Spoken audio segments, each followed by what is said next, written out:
et je vais évoquer l'Hellas Vérone. Je kiffe ce club, mon frérot. Je kiffe l'Hellas Vérone. Je kiffe cette équipe de la tête aux pieds. Je trouve qu'elle est savamment bien constituée, bien construite. Voilà un club que j'avais déjà suivi l'année dernière, qui avait fini, je crois, 8e ou 9e de Serie A. Je crois que c'était 8e. Ouais, 8e ou 9e. 8e ou 9e. Et ce qui m'avait intéressé, c'était en fait leur recrutement. Puisqu'en fait, il y a 2 ans, ils étaient en Série B.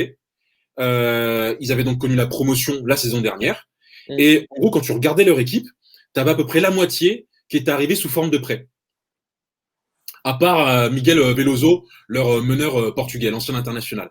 Cette année, pareil. C'est la même formule, le même format. Tu as à peu près 11 à 12 joueurs qui sont arrivés sous forme de prêt du côté de l'Atalanta et non des moindres. Et ce que j'aime avec cette équipe, c'est en gros aussi le coach. Coach Ivan Juric, qui en gros a une vraie identité de jeu et qui s'entoure de joueurs qui correspondent à cette identité de jeu. C'est une équipe contre-attaquante, qui joue en contre-attaque, qui n'a pas la possession, qui aime subir, mais qui sait faire mal quand il le faut. Et tu l'as vu notamment contre les grosses équipes. C'est une petite équipe qui a fait très très mal aux gros. Ils ont tenu en échec la Juve, le Milan, ils ont battu l'Atalanta, battu la Lazio, avec des joueurs notamment, je pense notamment à Adrien Tamézé, le français, le franco-camerounais, qui vient de l'OGC Nice, qui a été prêté l'année dernière à l'Atalanta et qui est en train de se révéler. Hein? Il n'a pas joué, presque pas. Il a joué très très peu. Ouais, il a joué surtout en deuxième partie de saison. Il sortait du banc, mais là c'est l'un des éléments majeurs en fait finalement du système Juric. Clairement, il le fait jouer en défense centrale, il le fait jouer au milieu et face à la Lazio, figure-toi poto, il l'a fait jouer en attaque, en faux numéro 9 et derrière le mec marque.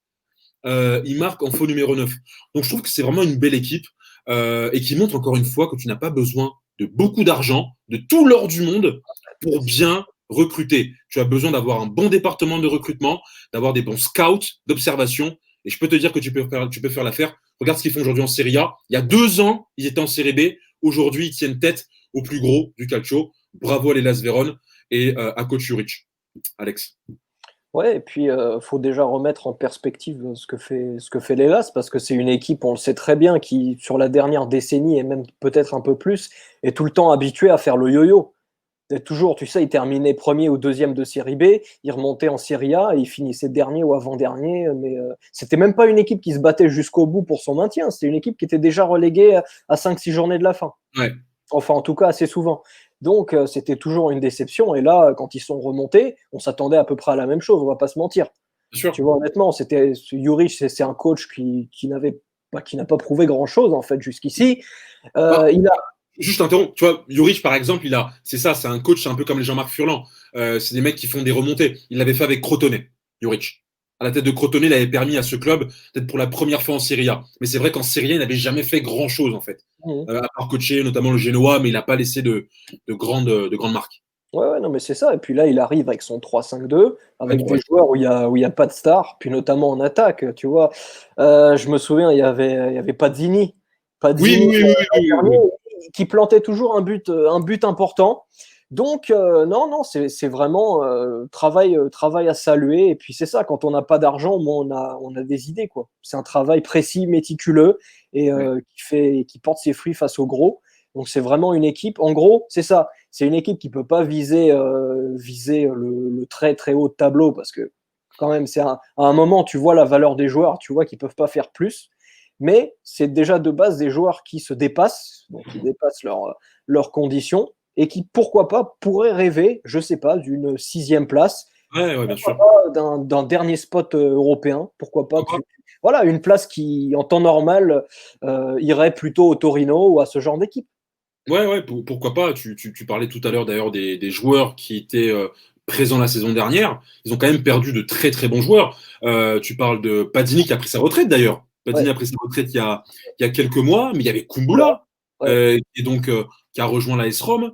Tu as Pessina qui a lui rejoint l'Atalanta et aussi Amrabat qui lui aujourd'hui à la Fiorentina. Donc c'est pas comme s'ils avaient perdu non, ils ont perdu des joueurs cadres, des joueurs majeurs qui leur ont permis de finir 8e la saison dernière. Et il fallait les remplacer et ils sont allés notamment chercher un joueur comme Tamézé qui pour moi vraiment reflète assez bien le système que veut mettre en place ce coach, qui est assez intéressant dans son parcours croate, qui a joué pro en Italie, en Espagne.